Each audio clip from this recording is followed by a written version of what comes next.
कि तुम खीर भी खा जाओ और तुम्हारे ऊपर बुराई भी ना आए। तो इन्होंने एनिवर्सरी का एक रूप धारण किया, दुनिया को बताएंगे एनिवर्सरी मना रहे हैं,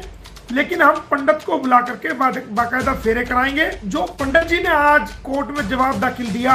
किया वो मैं आपको बता दूं। ये केस अब हमने 50 से 60% की बजाय हमने 80% केस ये जीत लिया है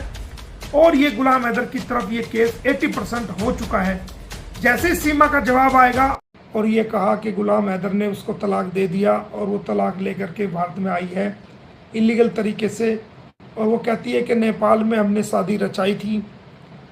तो कोई नेपाल में शादी नहीं रचाई गई, वो आप सभी जानते हैं, मैं खुद भी गया था, एक एक बात मैंने वहाँ क्लियर की थी। तो जब गुलाम हैदर भारत में आने लगा, उन्होंने मुझे वकील कर लिया, मैंने कानूनी कार्रवाई शुरू कर दी। तो इन्होंने एक प्लानिंग के तहत एक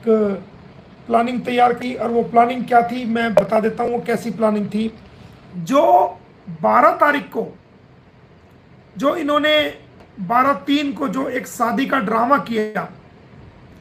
कि इनकी शादी तो हुई नहीं थी, तो इन्होंने देखा कि मोमिन मलिक को पावर अटॉर्नी मिल गई, मोमिन मलिक ने केस डाल दिए हैं और मोमिन मलिक ने क्रिमिनल कंप्लेंट भी डाल दी है और वो बच्चे दिलवाएगा और गुलाम हैदर को भारत में बुला रहा है, उसने स्पॉन्सर कर दिया। तो इन्होंने इनके आनंद फानन में इनके भैया ने एक प्लान तैयार करा कि तुम ऐसा ख्वाब बताओ कि तुम खीर भी खा जाओ और तुम्हारे ऊपर बुराई भी ना आए। तो इन्होंने एनिवर्सरी का एक रूप धारण किया कि हम एनिवर्सरी मनाएंगे शादी की और उसमें कहेंगे कि नेपाल में शादी हुई थी, 1 साल हो गया, हम एनिवर्सरी मना रहे हैं, दुनिया को बताएंगे एनिवर्सरी मना रहे हैं, लेकिन हम पंडित को बुला करके बाकायदा फेरे कराएंगे और शादी करेंगे। तो इन्होंने वो शादी की थी, एनिवर्सरी कह करके दुनिया की आंखों में धूल झोंपी, और वो सही मायने में वो शादी की थी। इन्होंने बिना तलाक लिए, नेपाल में इनकी कोई शादी नहीं हुई थी, इन्होंने रात को उठ के अंधेरे में खीर खाने की कोशिश की और सुबह उसको जनता को गुमराह करने की कोशिश की। इन्होंने ये काम किया। तो अब हम भी इनके गुरु थे, हमने इनकी मैरिज को, जो एक उत्तर प्रदेश, जो बाबा की सरकार है, उत्तर प्रदेश की सरकार, वो एक कानून लेके आई थी, prevention of Uttar Pradesh unlawful conversion act ordinance 2021 और 22। उसकी सेक्शन 6 ये कहती है कि अगर कोई व्यक्ति धर्म परिवर्तन इसलिए करता है कि उसे शादी करनी है, चाहे वो लड़का है चाहे वो लड़की है, तो सेक्शन 6 इस बात को कहती है कि उनकी मैरिज वैलिड नहीं है कानून की नजरों में, और उस शादी को चैलेंज किया जा सकता है फैमिली कोर्ट में। जहां पर वो शादी ऐसी हुई है उस इलाके की फैमिली कोर्ट में शादी को चैलेंज किया जा सकता है। और सीमा की जो इन्होंने शादी,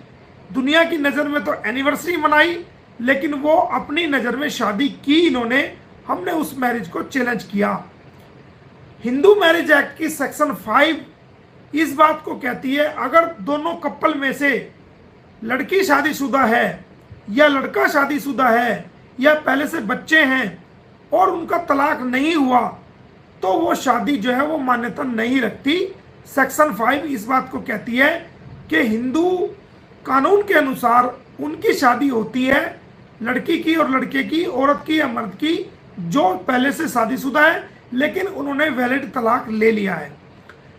तो जहां पर सेक्शन 5 इस बात को कहती है, वहां सेक्शन 5 का सीमा और सचिन के मामले में वायलेशन किया गया। हमने सेक्शन 5 का हवाला दिया और सेक्शन 6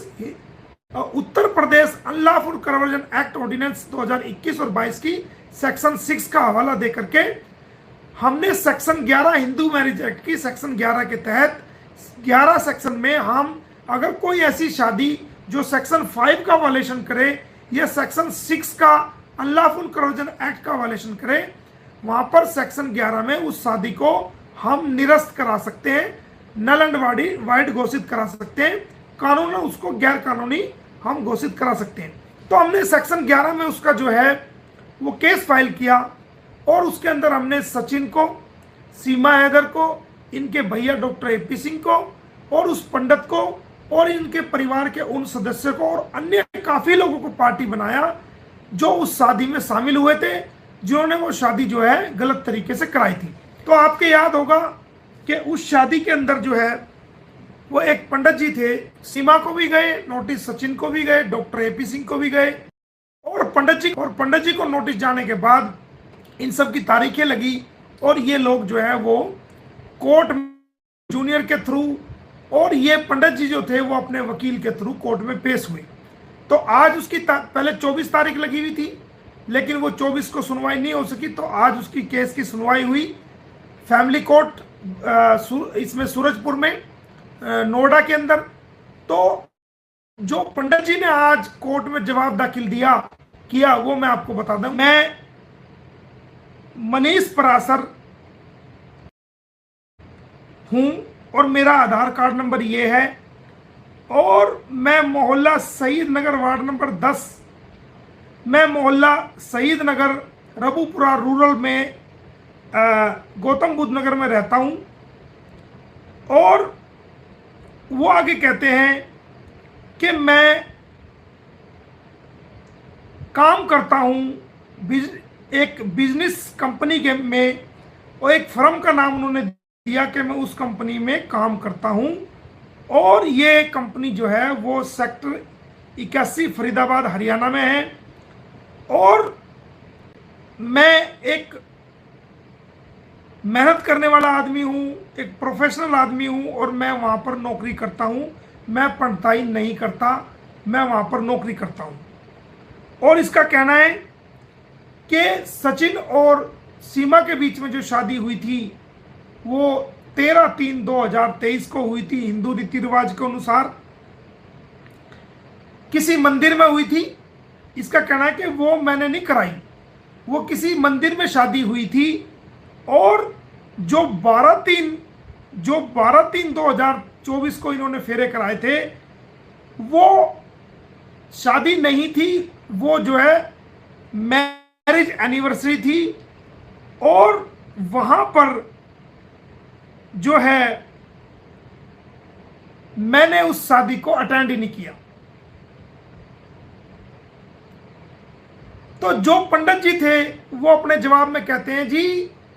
12/3/2024 को कोई शादी इनके बीच में नहीं हुई, सीमा के बीच में और सचिन के बीच में, और इन्होंने तो मैरिज एनिवर्सरी मनाई है और मैंने तो इनकी शादी को अटेंड ही नहीं किया। बंदा शादी फेरे करवा रहा है,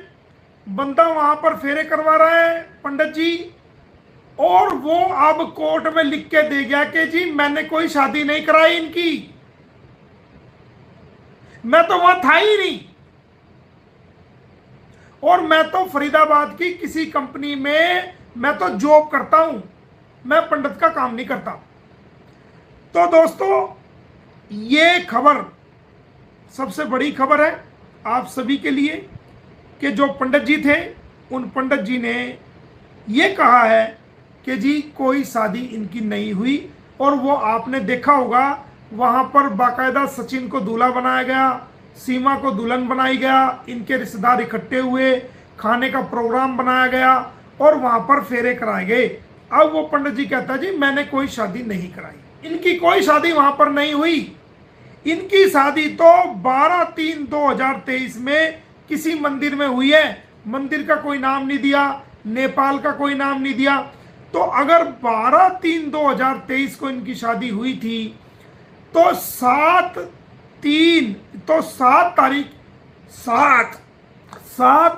तारीख और 7वां महीना 2023 को जो एफिडेविट दिया गया कोर्ट के अंदर, 4 तारीख को जो एफआईआर होने के बाद जेवर कोर्ट में जो एफिडेविट दिया गया, उस एफिडेविट में कहती है कि मैं गुलाम हैदर की वाइफ हूं और मेरे पासपोर्ट के अंदर भी मेरे पति का नाम लिखा हुआ है, और मैं जो है वो गलती से भारत में आ गई।